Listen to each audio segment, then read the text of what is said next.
नमो भगवते वासुदेवाय। ॐ नमो भगवते वासुदेवाय। ॐ नमो भगवते वासुदेवाय। ॐ नमो भगवते वासुदेवाय। ॐ नमो भगवते वासुदेवाय। ॐ नमो भगवते वासुदेवाय। आपूर्यमाणम् अचलप्रतिष्ठम्। आपूर्यमाणम् अचलप्रतिष्ठम्। आपूर्यमाणम् अचलप्रतिष्ठम्। आपूर्यमाणम् अचलप्रतिष्ठम्। समुद्रमापः प्रविशन्ति यद्वत्। समुद्रमापः प्रविशन्ति यद्वत्। समुद्रमापः प्रविशन्ति यद्वत्। समुद्रमापः प्रविशन्ति यद्वत्। तद्वत्कामायं प्रविशन्ति सर्वे। तद्वत्कामायं प्रविशन्ति सर्वे। तद्वत्कामायं प्रविशन्ति सर्वे। तद्वत्कामायं प्रविशन्ति सर्वे। स शान्तिमाप्नोति न कामकामी। स शान्तिमाप्नोति न कामकामी।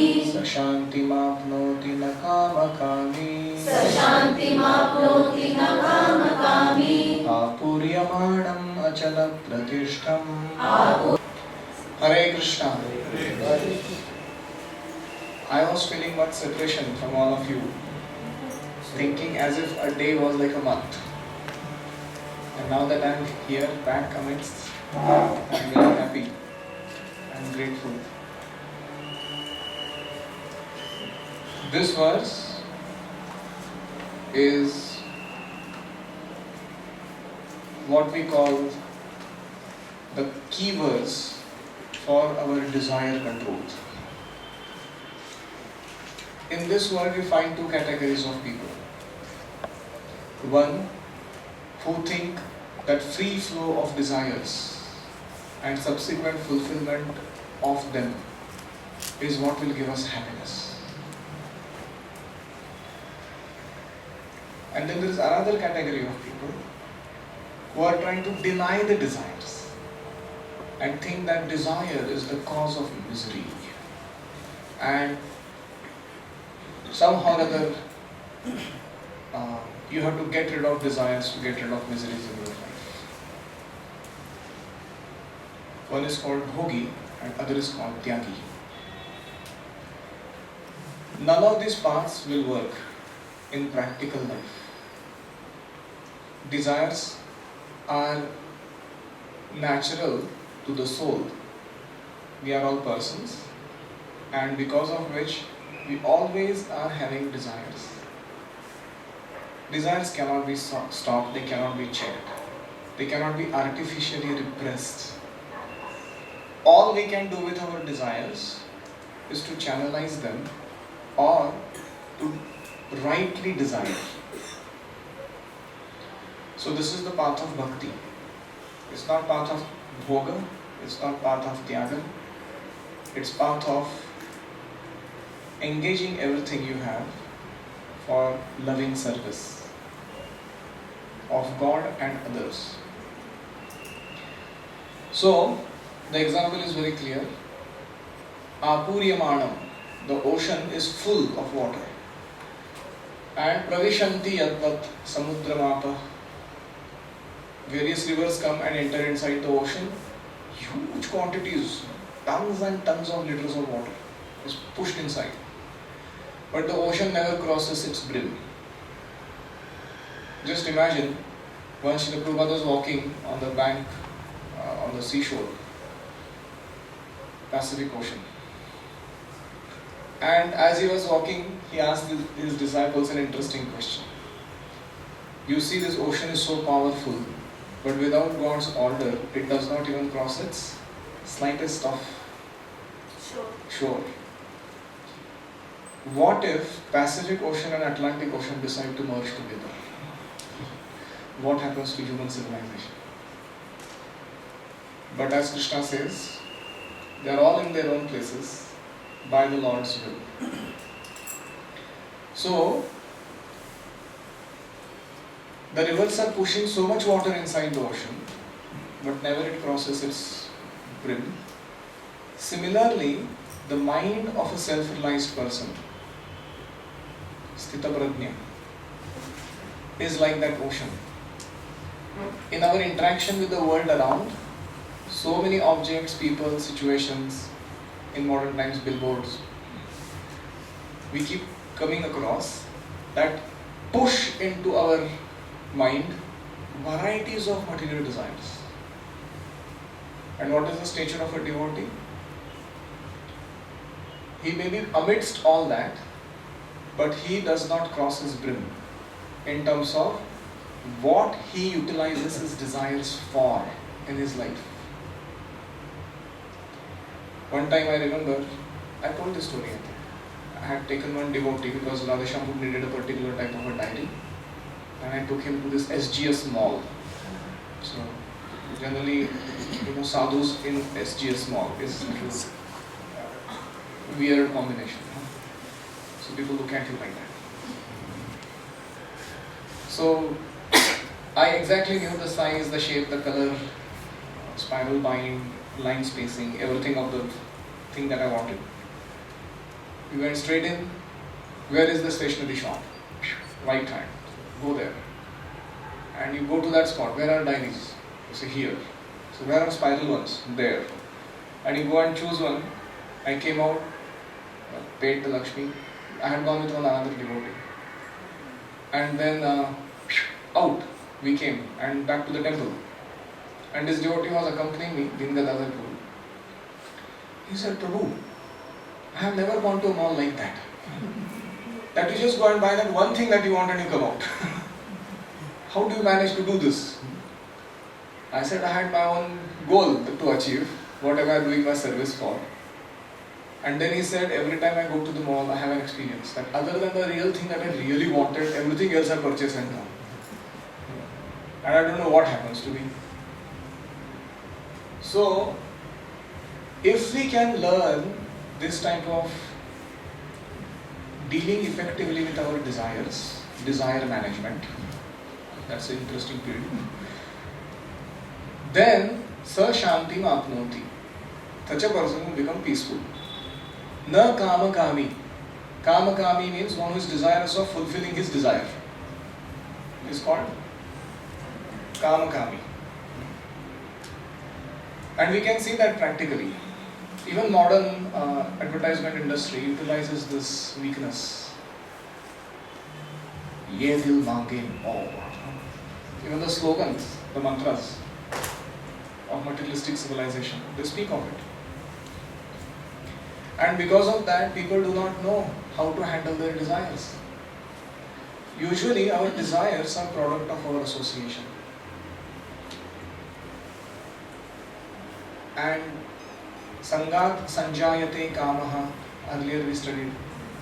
Your quality of desires in heart is decided by the quality of association you keep. So if you keep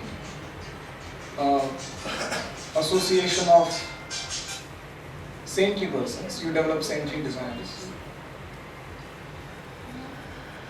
And therefore it is very important that we pay utmost attention to the kind of desires that are going on in our heart. One who can observe his desires and learn to channelize them can do wonders in this world. So here is Srila Prabhupada's purport.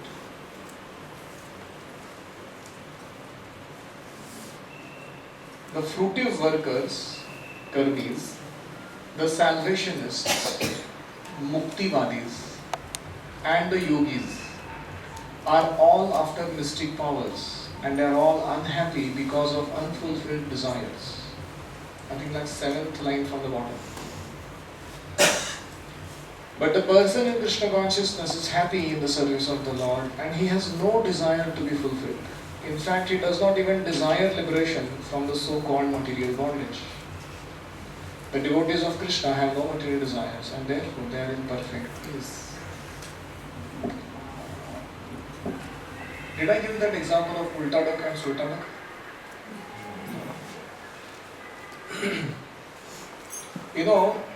The life of a materialistic person who has a lot of material desires but externally appears to be calm, cool and collected. is like a sulta duck. You know, sulta duck when it's going on the water surface, it looks like a graceful movement. Here, there. But if you go below the water, the feet are moving at what speed? It's going on. So materialistic people are like sulta duck. Externally they appear very calm, cool, collected, and next moment they jump off from 14th floor of a building and commit suicide. And you wonder, hey, what happened? So this is the kind of agitation they are undergoing in their inside, which is not often known outside what's going on. And at the same time, the devotees of the Lord, they are like ulta duck. Externally they appear hyperactive. They are doing so many types of services for the pleasure of the Lord. But internally, in their heart of hearts, they have no personal desires to satisfy. They are peaceful. In fact, there is a beautiful Vaishnava song. Tomara hrudaye sada Govinda Vishram Govinda kahe namora Vaishnava param. So, O Vaishnava, in your heart, Lord Krishna is peacefully resting. Govinda Vishram. Why? Because devotee has no material desire, so Lord is also peaceful. He has nothing, to work for. But in the heart of a materialist, the Paramatma, he is doing overtime. He is having so many desires continuously. He is making ye bhi chahiye, wo bhi chahiye, ye karna hai, wo karna hai. And Paramatma has to keep track of all the desires and keep arranging material situations in such a way that those desires get fulfilled. And because of that, Paramatma has to do overtime in the heart of a materialist. And in the heart of a devotee, peacefully the Lord stays. So in this way, sa shanti mapnoti na kama kami. If you become, the formula for becoming peaceful is not to become desireless, but to channelize desires according to Krishna's wish. Then you become peaceful in your life. Can you imagine Srila Prabhupada, our founder Acharya, he travelled all over the globe at the age of 70, 12 times Prithvi Pradakshina, and established 108 huge cultural centers, Radha Krishna temples. And he had hippies as his followers. If you are told to manage a multinational organization with the help of hippies, you will go crazy. Prabhupada used to often say, this is like Lord Ram, how he had a monkey army and through that he conquered over Ravan. He said similar is my situation. These people know nothing of Vedic culture. They have no clue often of standards of conduct and other things. But because they were very sincere and dedicated to their Guru, they could do so much all over the world. So imagine if a person builds a big empire with 108 outlets of his whatever multinational corporation and is about to die. And if somebody comes and asks him, sir, any last desire? This is pending, that is pending, this has to be done, that has to be done, isko paisa udhar dalo, uska udhar karo, all kind of things they have. When Prabhupada was asked that question, when he was in Vrindavan passing away from this world, so any last desire? Actually Prabhupada said, kuch ichha nahi. No personal desires, nothing is pending. As long as I had energy, stamina, whatever I could do on behalf of God, I tried my best. Fully active life, till the fag end. But now that Krishna wants me to depart, no desires on personal front. So in this way, one becomes peaceful in his life. There are 3 types of people in this world who are not peaceful. This is a Bengali verse. Our Bengalis will release this very much. So we'll for their pleasure recite it. Bhukti Mukti Siddhi Kami Sakale Ashanta Krishna भक्त निष्काम अतएव शांत. So there is bhukti. Bhukti means those who want material enjoyment. You know, Rupa, Rasa, Gandha, Sparsha, Shabda. The sense objects for all the senses. Those who want that type of enjoyments all the time. They are called Bhukti Kami. Then there is mukti kami. Those who want to get freed from material enjoyment. Because material enjoyment is like a coin. Heads is enjoyment, tail is suffering. As soon as you take one part of it, the second thing comes in hand. So that they have understood. And because of that, what do they want? Freedom from misery. Permanent freedom from misery. That's called Muktivadis.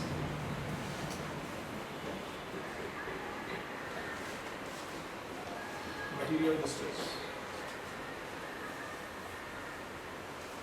And then there is siddhi kami. Now these fellows are interesting. They perform Ashtanga Yoga, Hatha Yoga, through which they want to develop their mystic powers. Adima, Laghima, become smaller than the smallest, bigger than the biggest, heavier than the heaviest. Ishita, Vashita, Prapti, all kinds of siddhis. Simply by extending their hand, they can produce whatever they want. And they are after those kind of mystic opulences. Or mystic siddhis.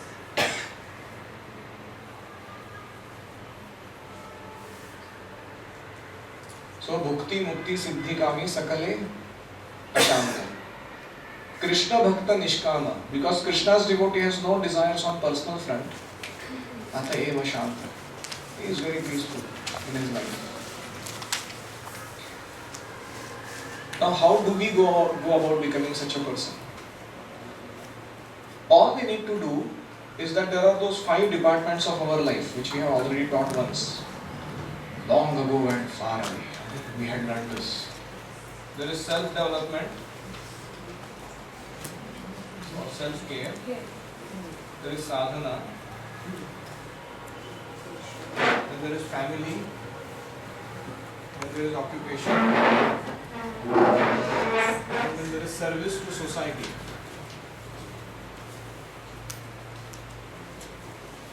These are the 5 major aspects of our life for which we should live. And when we execute Lord's will in taking care of these aspects, imagine a person has been given a Mercedes Benz by his company. He has been given a nice flat to stay, and he has been given a printer and a laptop and a whole household paraphernalia. And then he's given a post, position, roles, goals, responsibilities. What does he need to do to be happy in life? Is to just be dutiful in doing the company's work. Everything else comes his way. But the moment he starts thinking of doing something dubious with the paraphernalia awarded to him, he thinks, अरे printer घर पे पड़ा हुआ है, तो चलो 10,000 pages का 2 कादंबरी उपन्यास को हम प्रिंट मार देते हैं ऐसे फुकट. Or sometimes you go to company, they give you some markers or pens or things like that. You put a bunch of them, 50 of them in your pocket. घर जाके मेरे बच्चे का बर्थडे है, उसके फ्रेंड्स को बांटूंगा. This kind of crazy thing if somebody starts doing, then he loses his stature and also he becomes punishable by the laws of the company. Similarly, in our life, we are working in Brahmanda.com, the universal company of Lord Krishna. And whatever we are awarded in this world as paraphernalia is exactly meant for doing the work of the Lord in this world. And we are allowed to take our quota and enjoy. There is no problem. Good food, nice comfortable stay, everything is there. The moment we start becoming extra desires, then we invite trouble in our life. And therefore, this is our job description. Self-care, sadhana, spiritual practice, family care, occupation, and service to society, to fellow beings on behalf of God. So when we are doing our company's job description, pakka, we have no problems. We are peaceful in life. And this is what we should maintain as our stature. We should desire everything that facilitates these 5 aspects while remaining very dutiful in them. Vihaya kamanya sarvam Pumanscharati nispruhaha Nirmamo nirahankaraha Sashantim adhigacchati. Read translation. A person who has given all desires for sense gratification, who lives free from desires, who has given up all sense of proprietorship and is devoid of false ego, he alone can attain real peace. So vihaya kaman, giving up material desires. Pumanscharati nispruhaha, one who walks in a lion-like gait. Pumanscharati nispruhaha, without any material desires. Nirmama, having no material possessive mentality. Nirahankaraha, who has no false ego. Sashantim adhigacchati, such a person can alone attain peace. So you remember Arjuna had asked the question, Vrajeta kim? You know, in the earlier part. Sitadih kim prabhasheta kimasita vrajeta kim. So how does he control his senses? Withdraw. And how does he engage his senses? How does he walk? He had asked that question. So Krishna is answering that. Pumanscharati nispruhaha. You can even visualize how in sometimes our modern movies a lot of emphasis is given on the way the hero walks. You know, in the entry point. Of course, he's full of material desires and he's running after sense enjoyment. But people have that, that desire. All of us secretly desire to be a glorious person. Right? And how can we become so? By cultivating these qualities that are described here. You can imagine the stature of a person who lives such a life. You have heard this Vallabhbhai Patel's story of his salary? So Vallabhbhai Patel, when he was the Prime Minister of India, he was such a person, he would only take his salary, which was I think some 25 rupees or something in those days. And he would not take anything extra, privileges. So one time what happened, one old man who had a daughter to be married approached him that I need some money, I want to get my daughter married. He said, go to my wife, I am not the finance minister of my home. So he went to his wife and then wife searched around in the home and she had some 450 rupees that she found. So she gave it to this man. And in those days 450 rupees means a lot. So, and then he happily went away, got his daughter married. And then Vallabhbhai Patel, when he came home, she told him that such and such person had come and I gave him so much money. He said, 450 rupees? How could you save that much? So she told him that your salary is 25 rupees, of which 18 rupees we spend in the month and 7 rupees I have been saving for quite a bit of period of time. And that saved money I gave. Next day he went to the parliament and he told them, actually all I need as my salary is 18 rupees. So that much you should give me to do my work for the country. Now you imagine this kind of political leaders if we have, how will our country run? You see what current situation is. This is called nispruhaha, nirmama, nirahankaraha. And these are the qualities. And where do they come from? Because originally our leaders were God-conscious people. They were very much aware that I am not the doer, I am simply an instrument on behalf of God. And I should do my duty properly. Nowadays, the political leaders think themselves to be God. Forget about instrument and all that stuff. And because of that, there is so much chaos. Although we may call this a service industry, government is supposed to be the service industry, but it has become a solid exploitation industry. So, this is real Superman, what we are describing here. And we are aimed at becoming one such person in our life. And someday, text 72.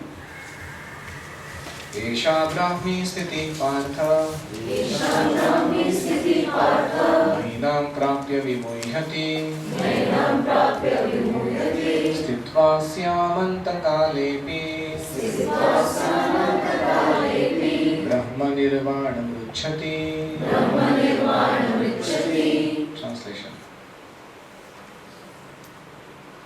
That is the way of spiritual and godly life, of getting which a man is not bewildered. Being so situated, even at the hour of death, one can enter into the kingdom of God. Wow, what a blessing. If you become like this, what happens to you? So this is the concluding verse for the entire second chapter. And Lord Krishna is summarizing all that he wanted to say to Arjuna. He said, Esha Brahmi Sthiti. What do you mean by Brahmi Sthiti? Spiritual position. Nainam Prapya Vimuhyati. A person who has attained this stage, he never becomes bewildered in his life.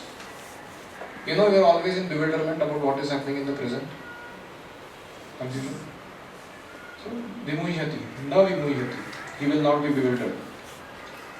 And the greatest bewildering or anxiety giving situation in our life is the moment of death. There is that separating sword of time that is taking us away from all that we have cherished and relished throughout our life. You know, how much people spend on their hair and skin and nails and teeth. If you go around analyzing the way we are attached to this body and pamper it, how many hours and hours we have spent daily eating this kind of food, that kind of food. Sometimes we have, sometimes people are so attached even to a particular piece of furniture in their home. कि वो मैंने ना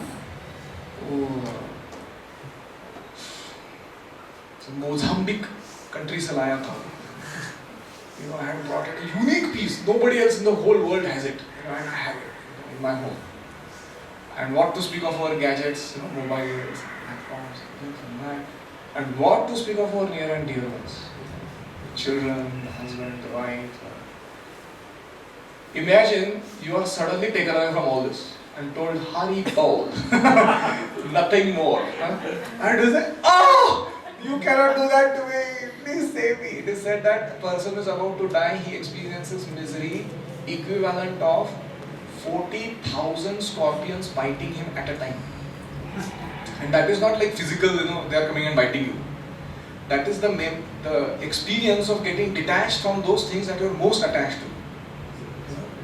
It's a very painful experience. 40 kb, scorpion bite. And you wonder, my God, kya hai ye? So this is called the intensity of that experience. So Lord Krishna is saying, Sthitva Syam Antakale Api. Even if you are situated in the most bewildering condition of your life, like death, na vimuhyati, you will not be bewildered if you have attained this stature while living. And where will you go after death? Brahma Nirvana Mruchyati. You will enter into the spiritual realm where there is no birth, old age, disease, death, where there are no miseries, where you have a loving relationship with the Lord and His associates, and you continue your eternal life in His service. That is called Brahma Nirvana Uchyati. So this is the blessing that Bhagavad Gita is offering all of us. जीवन के साथ भी, जीवन के बाद भी, Krishna consciousness. If you can live like this now and cultivate a proper state of consciousness and dealing with varieties of things that we do, at the time of death, you'll be much peaceful and happy As we said earlier, life is preparation and death is examination. Surprise test. So all our quality of desires and actions will result, that we had throughout our life, will result in our subsequent getting a new body. So if you have cultivated spiritual desires and spiritual activities, we will not get material body again. We will get a spiritual form and go back to spiritual world. So this is the blessing for those who study the chapter also. It's like a blessing at the end. If you studied this chapter carefully and you decide, okay, whatever may be my mistakes and past wrongdoings, I am now going to become a pakka sadhaka. I may commit mistakes, I may blunder on this path, but I don't want to give it up. I will somehow continue whatever best I can do.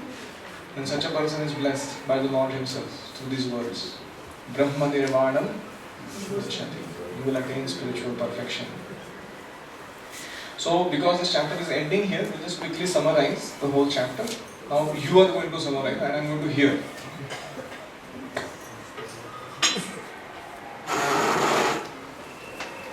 So what is the acronym? Gita. G for. What does that mean? Surrendering unto the bona fide spiritual master is for what you should surrender.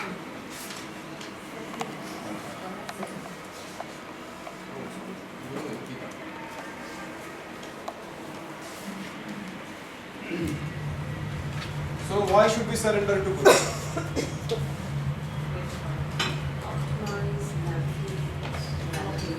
Why did Arjuna surrender to Krishna? To get transcendental knowledge. What else? To get self-realization.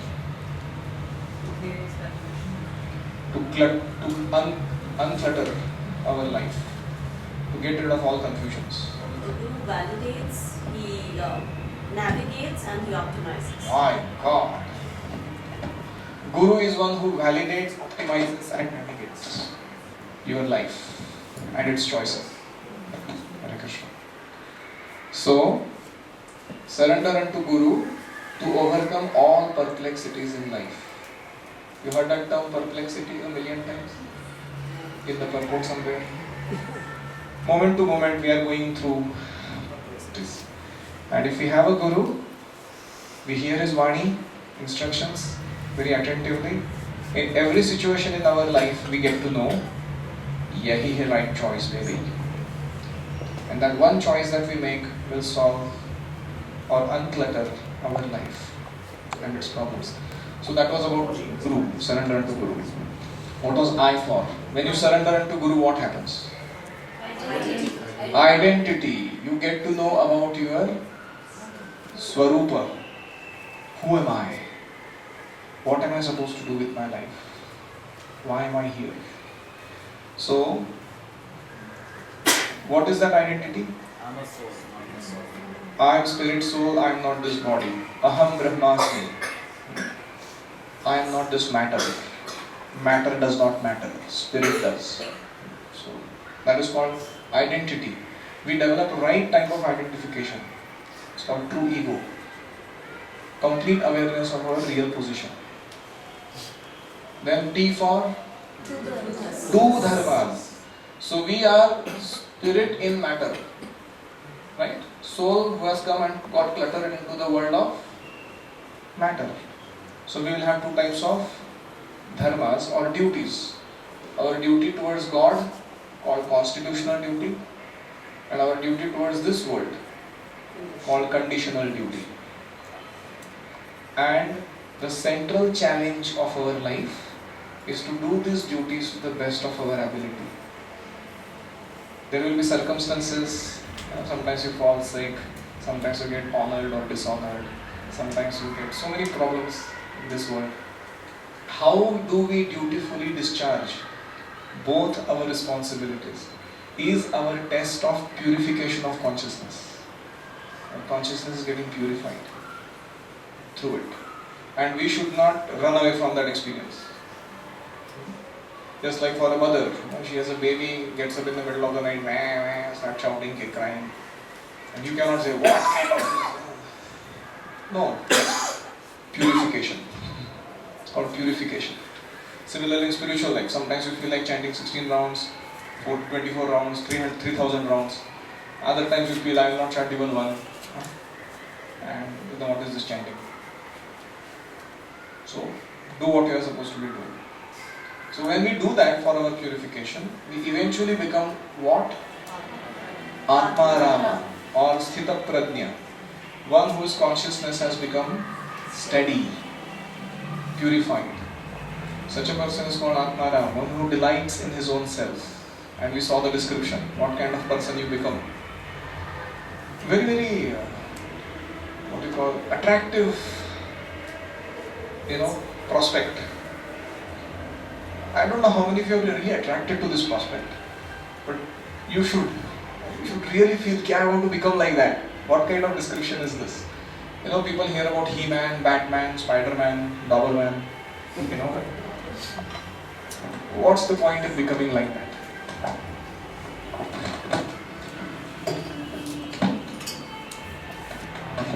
The problem with the rat race of this world is that even if you win, you still remain a rat. So what's the big deal?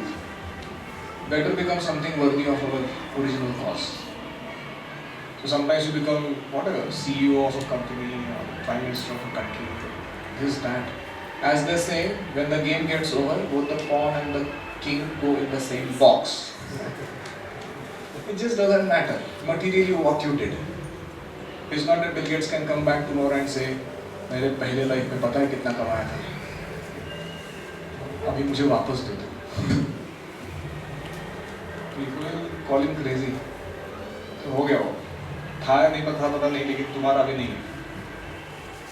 So we cannot take away what we generate as material assets with us. But whatever we do in our spiritual bank account is our permanent asset. Every mantra round that you chanted of Hare Krishna, every Bhagavad Gita class you attended and heard Bhagavad Gita, every prasadam that you took, cooked by Bhakti Sri Javarsha and others, and every kirtan or temple visit or anything that you did in service of others will remain as your eternal bank account. Body is Diwala bank and spirit is eternal bank account. As much as you invest will remain permanent. So this is in short the answer to Arjuna's question. Arjuna had asked 5 questions. What were they? Oh, that's too far. We had studied. What are the 5 questions of Arjuna? What was the acronym? CESI. CESDI.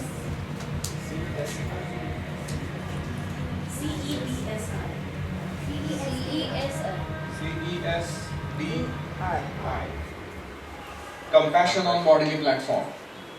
So I want to show compassion. I don't want to kill them because I think that their bodies, when they are destroyed, they will get destroyed. Krishna taught about identity.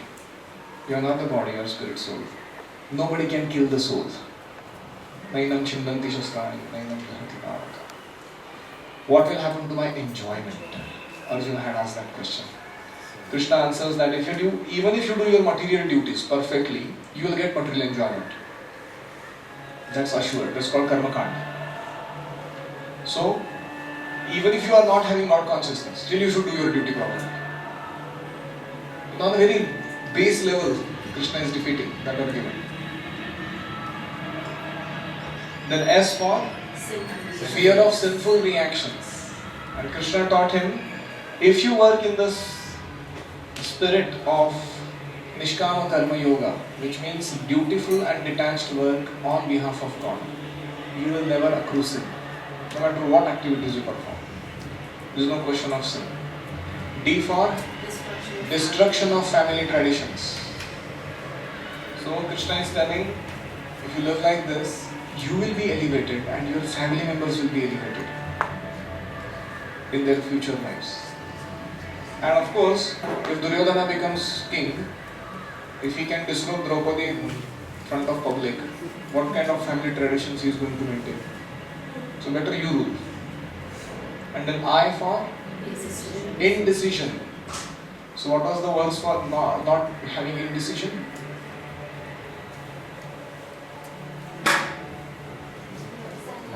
Vyavasayatmika buddhi ekeha kururandana.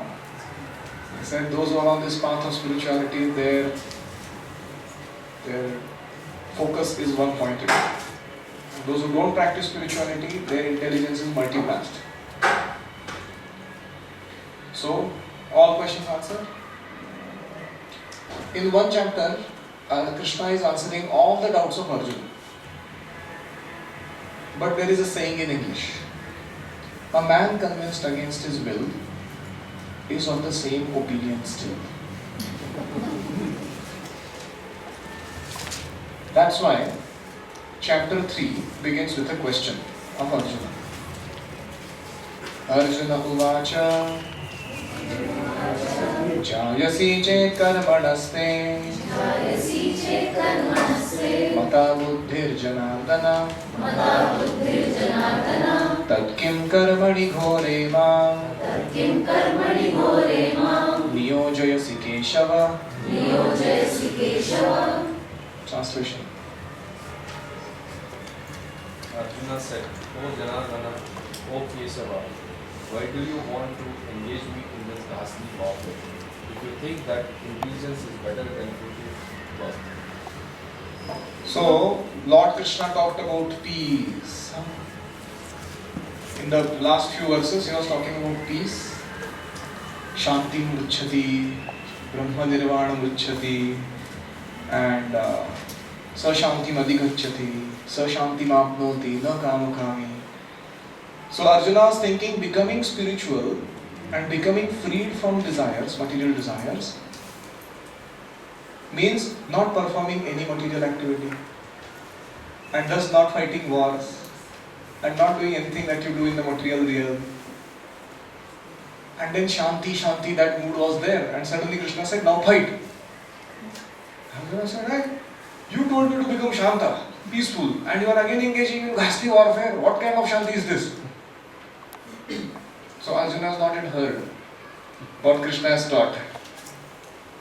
See, this is a typical problem of every spiritualist. When they take to spiritual life, नया मुल्ला जोर से चिल्लाता है. हमने सुना है? ऐसे कहते हैं. So they become so hyper in their expressions of spirituality that is called as utsahamai. It's like a flower pot, you know, in Deepavali as well.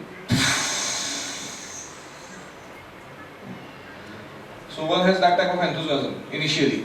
Because spiritual life is very new, the experiences are grand, and philosophy is wonderful. And one feels, अभी 2 दिन और मैं शुद्ध भक्त बन ही जाऊँगा इसके बाद. You know, ऐसे ही chanting करूँगा तो थोड़े दिनों के बाद. So one gets, you know, just like a person who gets admission in IIT or some big college. In the first few days, they think they have touched the sky. उसको लगता है कि हो गया ultimate destination in life. उसको बाद में समझ में आता है, अरे भैया इधर भी इतना assignment, exam, all kind of things are there. Then they understand अभी शुरुआत हुई है, पूरा नहीं हुआ है, you know, like that. So exactly similar is the experience of a spiritualist. In the beginning, when he turns to spiritual life and starts chanting, reading, and associating with devotees, he becomes super happy and enthusiastic. Because he's coming raw from the material life, Lord Krishna also gives him a lot of mercy in the form of spiritual ecstasy. For everything that he does, he experiences such bliss. He says, wow, this is amazing. You know.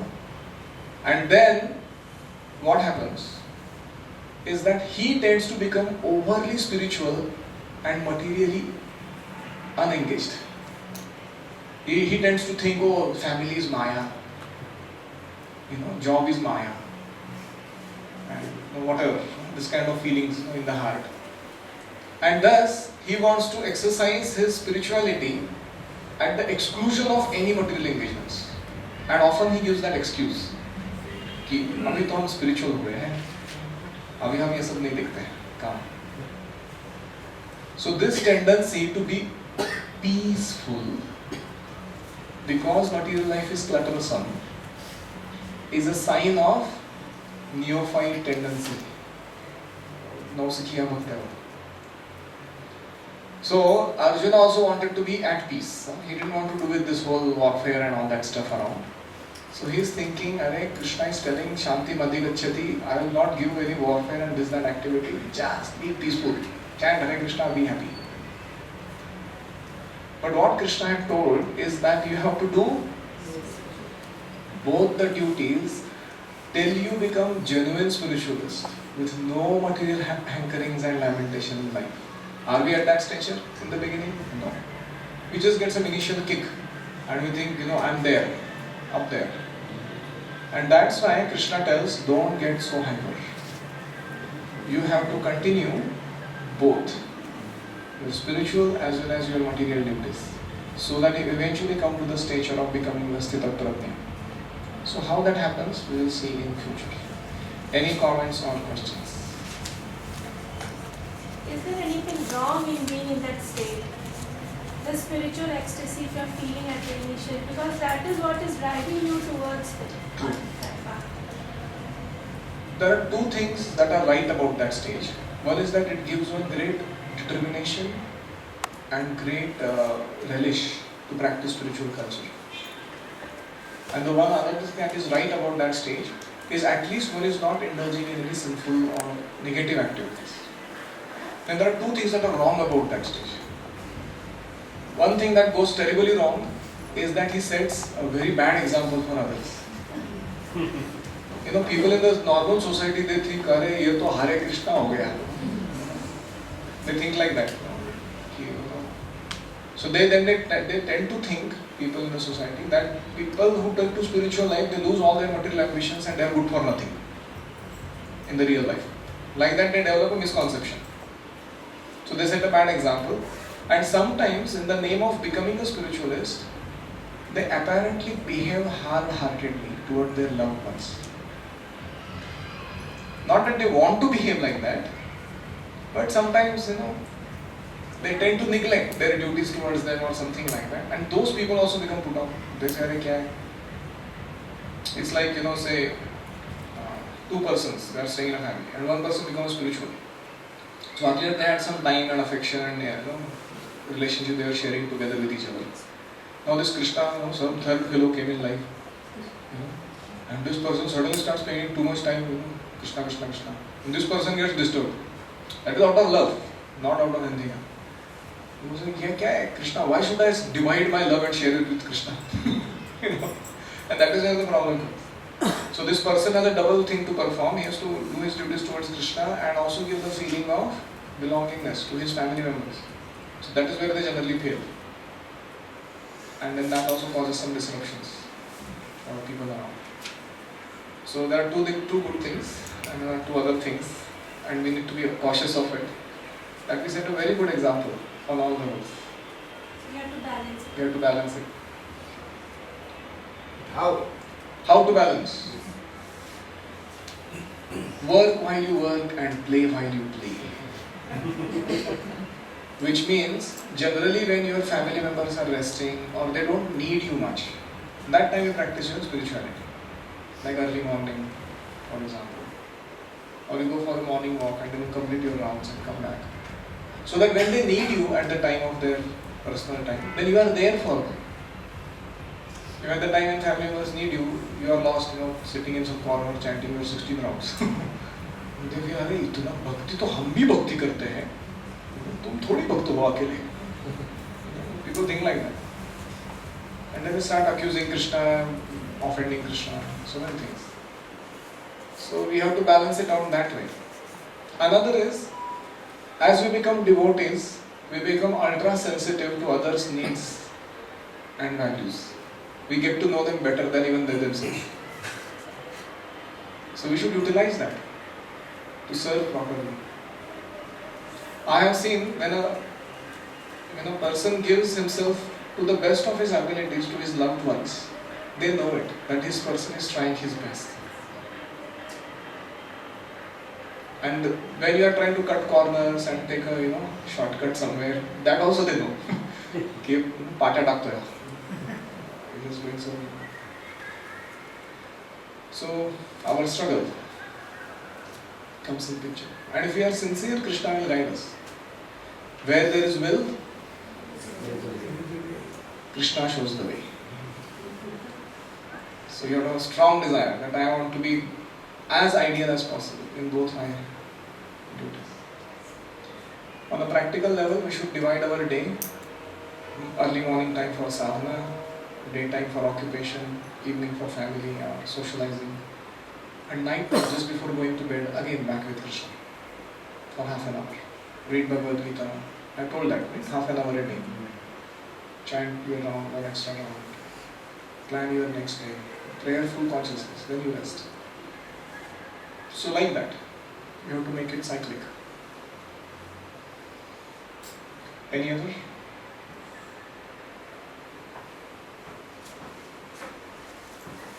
Okay, so we end here. Shrimad Bhagavad Gita ki jai, Srimad Prabhupada ki jai, Om Premanand.